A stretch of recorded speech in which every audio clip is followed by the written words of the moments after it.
72 days ఉందనుకోండి అమ్మా, 500 hours of preparation కనుక పెట్టుకుంటే 500 hours లో 150 hours mathematics, 150 hours reasoning, 200 hours general studies and current affairs కి ఇన్వెస్ట్ చేస్తే బాగుంటుంది. దాంట్లో నేను మాక్ కూడా టైం ఆ మాక్ మీద కూడా మనం ప్రత్యేక శ్రద్ధ మనం చెప్పాలి.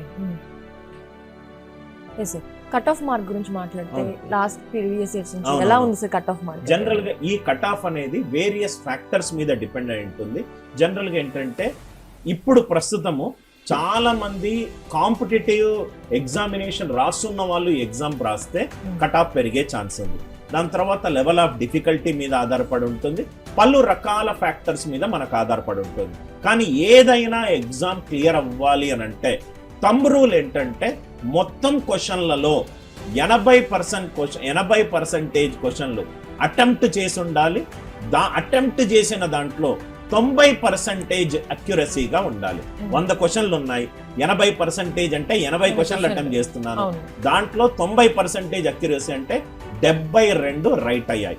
అంటే 75 కంటే ఎక్కువ వస్తే డెఫినెట్, 65 కంటే ఎక్కువ వస్తే పేపర్ డిఫికల్టీని బట్టి వచ్చే అవకాశం ఉంది, పోయే అవకాశం కూడా ఉంది.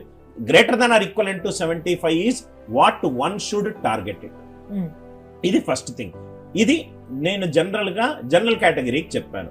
మనం ఎస్సీ ఎస్టీ కేటగిరీ కొన్ని కేటగిరీస్ కి ఒక 20-25 మార్క్స్ డీవియేషన్ అటు ఇటుగా మనము ఇవ్వచ్చు. సో కాబట్టి మైండ్ లో మాత్రము మీరు ఏ కేటగిరీ ఉన్నా కానీ 60-65 మార్కులు అనేది మైండ్ లో పెట్టుకొని ప్రిపరేషన్ అవుతే probability of you getting into CBT2 will be maximum. చేసేటప్పుడు కూడా ఎగ్జామ్ రాసేటప్పుడు కూడా దయచేసి